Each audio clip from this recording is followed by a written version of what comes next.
무한한 사랑 풍성한 긍휼 슬픈 자 위로하시는 주 기미는 죄인 부르는 예수 그 영상 함께 없소서. 예수님과 함께 내가 원하네 내 구원하신 예수님을 내 마음속에 지금 고도사 주님의 형상 잊히소서. 겸손한 예수 거룩한 주님 원수의 멸시 참으시사 우리를 위해 고난을 받은 구주를 담게 하옵소서. 예수님과 함께 내가 원하네 날 구원하신 예수님을 내 마음속에 지금 고도사 주님의 형상 잊히소서. 사도신경으로 우리의 신앙을 고백합니다.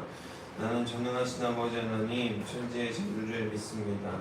나는 그의 유일하신 아들 우리 주 예수 그리스도를 믿습니다. 그는 성령으로 잉태되어 동정녀 마리아에게서 나시고 본디오 빌라도에게 고난을 받아 십자가에 못 박혀 죽으시고 장사된 지 사흘 만에 죽은 자 가운데서 다시 살아나셨으며 하늘에 오르시어 전능하신 아버지 하나님 우편에 앉아 계시다가 거기로부터 살아있는 자와 죽은 자를 심판하러 오십니다. 나는 성령을 믿으며 거룩한 공교회와 성도의 교제와 죄를 용서받는 것과 몸의 부활과 영생을 믿습니다. 아멘. 오늘 하나님께서 우리에게 주신 말씀은 신약성경 고린도전서 11장 23절로 34절까지 말씀입니다. 신약성경 고린도전서 11장 23절로 34절까지 말씀입니다.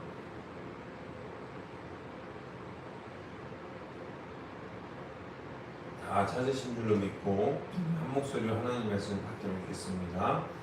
내가 너희에게 전한 것은 주께 받은 것이니 곧 내 주 예수께서 잡히시던 밤에 떡을 가지사 축사하시고 떼어 이르시되 이것은 너희를 위한 내 몸이니 이것을 행하여 나를 기념하라 하시고 식후에 또한 그러한 잔을 가지사 이르시되 이 잔은 내 피로 세운 새 언약이니 이것을 행하여 마실 때마다 나를 기념하라 하셨으니 너희가 이 떡을 먹으며 이 잔을 마실 때마다 주의 죽으심으로 그가 오실 때까지 전하는 것이니라. 그러므로 누구든지 주의 떡이나 잔을 합당하지 않게 먹고 마시는 자는 주의 몸과 피에 대하여 죄를 지으는 것이니라. 사람이 자기를 살피고 그 후에야 이 떡을 먹고 이 잔을 마실지니 주의 몸을 분별하지 못하고 먹고 마시는 자는 자기의 죄를 먹고 마시는 것이니라. 그러므로 너희 중에 약한 자와 병든 자가 많고 잠자는 자도 적지 아니하니 우리가 우리를 살폈으면 판단을 받지 아니하려니와 우리가 판단을 받는 것은 주께 징계를 받는 것이니 이는 우리로 세상과 함께 정죄함을 받지 않게 하려 하심이라. 오른쪽 내 형제들아 먹으러 모일 때에 서로 기다리라. 만일 누구든지 시장하거든 집에서 먹을지니 이는 너희 모임이 판단받는 모임이 되지 않게 하려 함이라. 그 밖의 일들은 내가 언제든지 갈 때에 바로 잡으리라. 아멘. 할렐루야.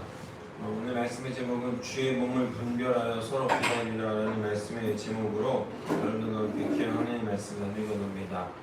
오늘 본문은 초기 교회 예배 안에서 행해지던 성만찬의 진정한 의미를 깨워주는 본문이라고 할 수 있습니다. 이 새벽 우리를 한 피바다 한 몸 이루게 하신 예수 그리스도의 사랑과 십자가의 신비한 은혜를 사모하며 기도의 자리에 나오신 성도 여러분에게 주님의 크신 평강과 위로와 소망이 함께하기를 주님의 이름으로 소망하고 축복합니다.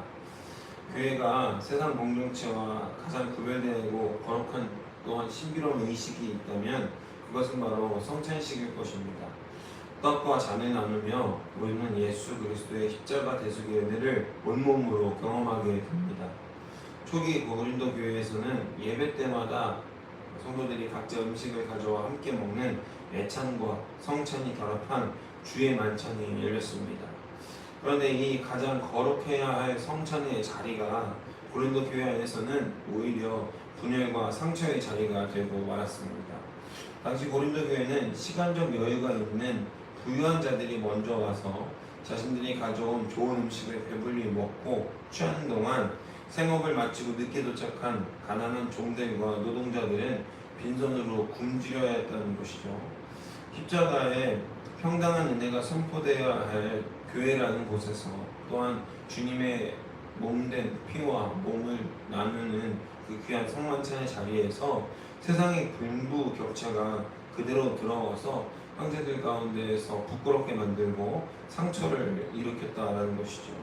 이에 대해 바울은 경로하며 성찬의 구속사적 기원을 다시 한번 설명하고 있습니다. 그리고 진정으로 주의 몸을 분별하는 신앙이 무엇인지를 가르쳐 주는 것입니다. 오늘 말씀을 통해서 우리 공동체의 모습을 복음의 거울에 비추어 보고 내 행동이 그리고 우리가 지향하는 지향점이 하나님의 은혜를 받은 자들로 말미암아 온전한 신앙으로 세워져 있는 것인지 아니면 내 뜻대로 내 마음대로 하고 있는 신앙인지를 한 번 더 살펴보고 하나님께서 기뻐하시는 삶의 방향성과 모습으로 살아갈 수 있는 저와 여러분이 되시기를 바랍니다. 바울은 분열된 고린도 교회를 치료하기 위해서 주 예수께서 잡히시던 밤에 제자들과 함께 나누셨던 최후의 만찬의 자리로 성도들을 데려가고 있습니다. 24절과 25절을 보면 주님은 떡을 떼시며 이것은 너희를 위하는 내 몸이니 이것을 행하여 나를 기념하라 하셨고 잔을 가지사 이 잔은 내 피로 세운 새 언약이니 마실 때마다 나를 기념하라 하셨습니다. 여기서 주님이 세우신 새 언약은 구약의 출애굽 사건과 깊이 연결되어 있습니다. 과거 이스라엘 백성들이 시내산 아래에서 짐승의 피를 뿌리며 우리가 여호와의 모든 말씀을 준행하리이다라고 언약을 맺고 하나님이 베푸신 산 위에 식탁에서 먹고 마셨던 것처럼 이제 성도들은 예수 그리스도의 피로 말미암아 새로운 언약 백성이 되어서 거룩한 식탁에 참여하게 되는 것입니다. 여기서 기념하라라는 단어는 단순히 과거의 사건을 머리로 추억하는 것을 넘어서 십자가의 구속적 사건을 지금 여기 현재의 삶 속으로 생생하게 가져와서 그 은혜에 참여하는 역동적인 행위를 말하고 있다는 것입니다. 우리가 성찬의 떡과 잔을 대할 때 기억해야 하는 것은 오직 하나, 아무 자격 없는 나를 위해 또는 우리를 위해 전부를 내어주신 십자가의 사랑뿐이라는 것입니다. 이 거대한 사랑 앞에 서면 세상의 자랑이나 내 의는 다 사라지고 오직 무한한 감사만 남게 됨을 믿으시길 바랍니다. 그렇다면 고린도 교인들이 성찬을 행하면서 범했던 치명적인 잘못은 무엇입니까? 29절 말씀입니다. 주의 몸을 분별하지 못하고 먹고 마시는 자는 자기의 죄를 먹고 마시는 것이니라. 아멘. 바울은 주의 떡과 잔을 합당하지 않게 먹는 자는 주의 몸과 피에 대해 자기의 죄를 먹는 것이라고 엄히 경고하고 있습니다. 많은 사람이 이 구절을 오해하여 내가 요즘 죄를 많이 지었으니까 성찬에 참여하면 안 되겠구나라고 개인적이고 도덕적인 자책감을 이제 느끼면서 성찬에 참여하지 않는 사람들이 있습니다. 간혹. 또한 주의 몸은 신학적으로 두 가지 중의적인 의미를 지니고 있는데요. 첫째는 십자가에 못 박히신 예수 그리스도의 육체고, 둘째는 그 피로 사신 그리스도의 몸된 교회의 공동체라는 것입니다. 즉 고린도 교회의 부자들이 가난한 지체들을 소외시키고 차별한 행위는 단순히 매너의 문제가 아니라 그리스도의 피로 하나 되게 하신 교회의 공동체의 연합을 깨부수는 심각한 영적 범죄였다라는 것입니다. 그들은 주님의 살과 피를 먹는다고 하면서도 정작 그 피로 맺어진 형제자매를 멸시합니다.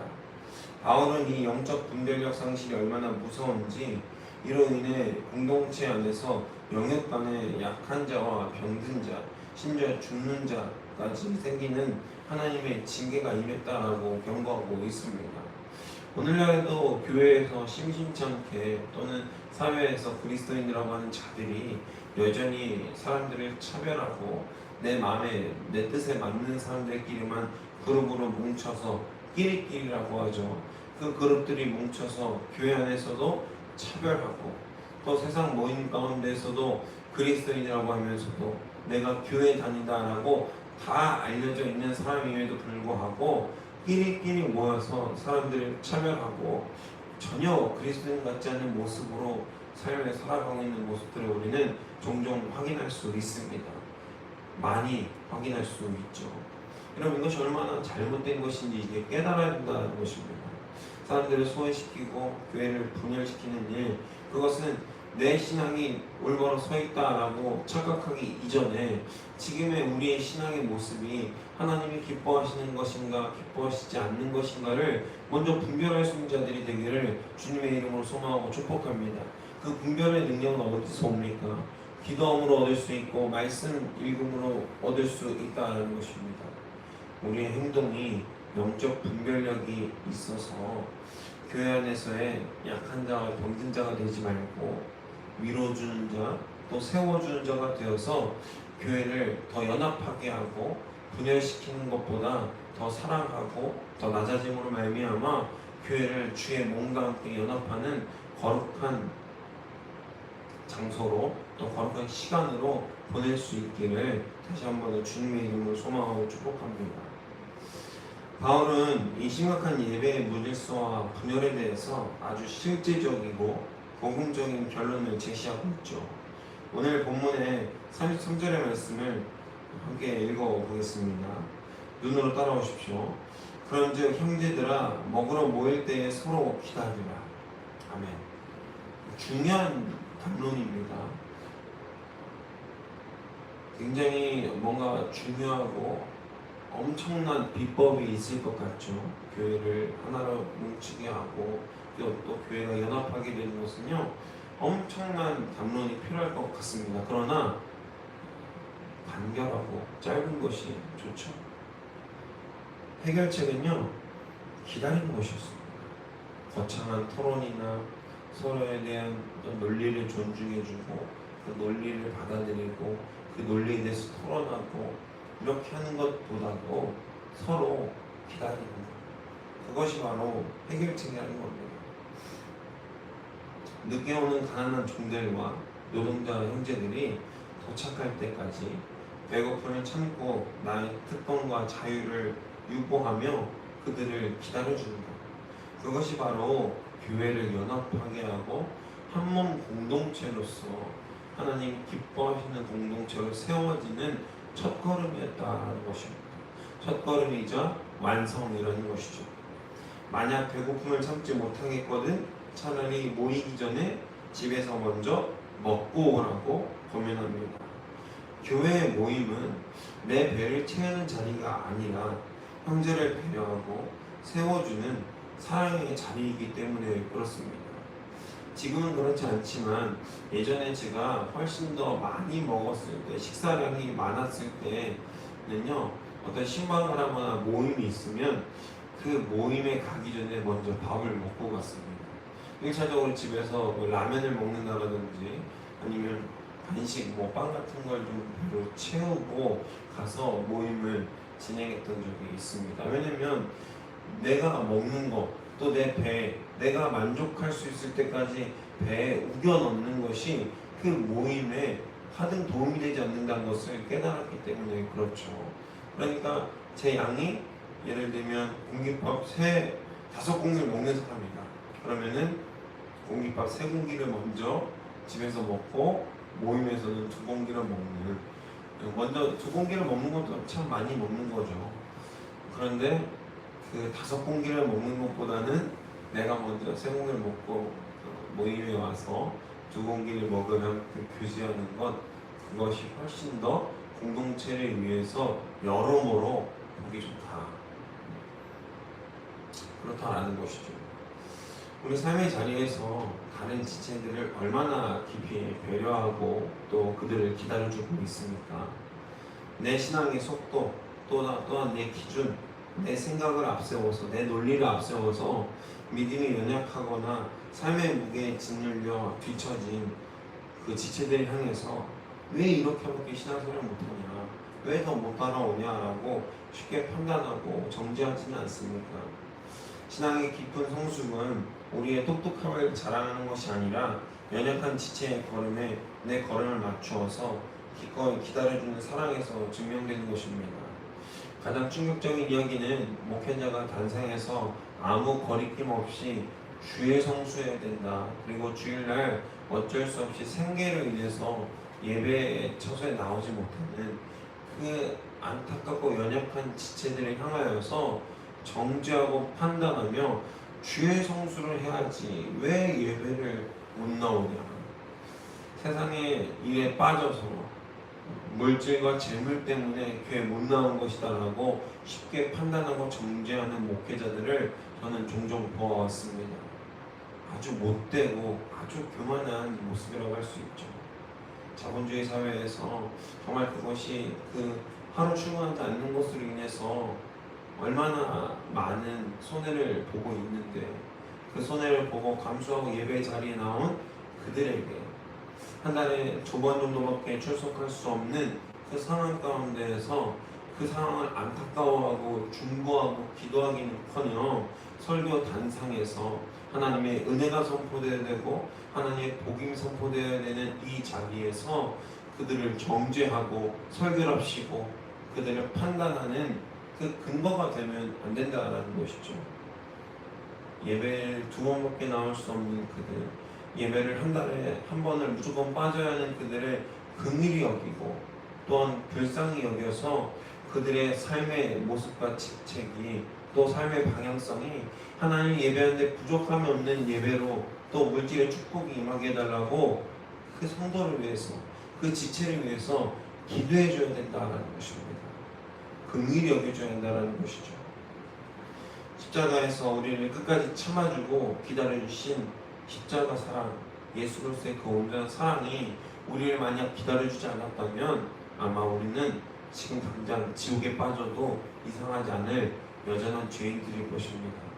우리를 먼저 생각하십시오. 그리고 우리에게 사랑을 허락해 주신 예수 그리스도의 언약의 피와 성만찬에 참여하게 하신 그리스도의 온전한 사랑을 기억하고 나아가는 우리가 되길 바랍니다. 그 넓은 주님의 사랑을 본받아서 공동체의 덕을 세우는 성숙하고 복된 신앙인들이 되시기를 주의 이름으로 소망하고 축복합니다. 말씀을 정리합니다. 사랑하는 성도 여러분, 오늘 새벽 주님은 우리의 가정을 그리고 우리 교회를 바라보며 이렇게 물으실지도 모르겠습니다. 나는 내 피값으로 세운 공동체를 얼마나 온전히 분별하고 있느냐, 내 이익과 내 만족을 채우려고 내 곁에 있는 가난하고 상처 입은 형제의 눈물을 외면하고 있지는 않느냐. 오늘 이 새벽 기도의 자리에 나아갈 때 우리의 중심적으로만 신앙생활을 하려고 했던 이기적인 우리의 영적 타성을 내려놓고 십자가 앞에서 그 모든 것들이 하나 되고 한 몸 되어서 우리의 공동체를 더 유익한 방향으로 하나님 기뻐하시는 방향으로 세워갈 수 있는 거룩한 주님의 지체들이 되시기를 다시 한 번 더 주님의 이름으로 소망하고 축복합니다. 우리 이기적인 타성을 내려놓을 때, 내 판단 기준과 나의 정죄함을 먼저 내려놓을 때, 세상을 향한 그리고 상대방, 지체를 향한 우리의 잣대가 나에게 향할 때 우리는 아무것도 판단할 수 없고 아무도 쉽사리 욕할 수 없다는 사실을 분명히 깨닫게 될 것입니다. 너를 먼저 정죄하기 전에 나에게 먼저 그 판단의 잣대를 한번 돌이켜보고 들이대보는 오늘의 시간이 되기를 바랍니다. 그래서 내가 조금 더 가졌다면 가지지 못한 자를 위해 우리의 권리를 양보하길 바랍니다. 내가 영적으로 조금 앞서 있는 것 같다면 뒤처져 있는 자들을 위해서 기도하고 기다려주시기를 바랍니다. 이 새벽 우리를 위해 살과 피를 아낌없이 찢으신 예수 그리스도의 사랑을 깊이 묵상하고 오늘 하루 내가 서 있는 공동체 안에서 집이나 가정이나 직장이나 사업장 어떤 곳에서든지 주의 몸을 온전히 분별하여서 서로를 깊이 기다려주는 책임 있는 성도들이 되시기를 주님의 이름으로 소망하고 축복합니다. 기도합니다. 사랑의 전하나님 아버지 감사합니다. 주 예수의 피로 세우신 새 언약의 백성이요 거룩한 교회가 되었음에도 불구하고 여전히 내 민족과 내 만족과 내 유익만을 구하며 연약한 지체들을 소외시키고 아프게 했던 우리의 영적 무지를 이 시간 회개합니다. 이 새벽 우리를 위해 십자가에서 참으셨던 그 온전한 십자가의 사랑으로 우리 마음을 정결케 하여 주옵소서. 성찬의 떡과 잔을 대하듯 우리 곁에 묶어주신 지체들을 주의 몸으로 온전히 분별하게 하여 주옵소서. 내 속도와 기준을 내려놓고 연약한 자들을 배려하며 서로 기다려주는 성숙한 사랑을 우리에게 온전히 부어 주시옵소서. 우리 교회가 세상의 차별과 분열을 이겨내고 오직 주님의 연합과 영광만을 드러내는 거룩한 처소가 되게 하여 주옵소서. 감사드리며 모든 말씀 우리 예수 그리스도의 이름으로 온전히 기도합니다. 아멘. 사랑해 주님 감사합니다. 주님 우리가 한마음과 한뜻으로 주의 몸으로 연합하길 간절히 소망합니다. 우리 다음 세대가 또한 우리 지역사회가 하나님을 예배하는 데 부족함이 없을 수 있도록 인도하여 주시옵소서. 특별히 우리 다음 세대는 기성세대에게 올바른 신앙을 배우게 하시고 기성세대는 다음 세대에게 올바른 복음을 전달해 줄 수 있는 그 거룩하고 기쁜 방향성이 우리 모두가 한마음 한뜻으로 사랑으로 연합할 수 있는 좋은 계기가 될 수 있도록 인도하여 주시옵소서. 내 뜻과 내 생각과 내 판단 기준을 다른들에게 먼저 적용하는 것이 아니라 나에게 먼저 적용하고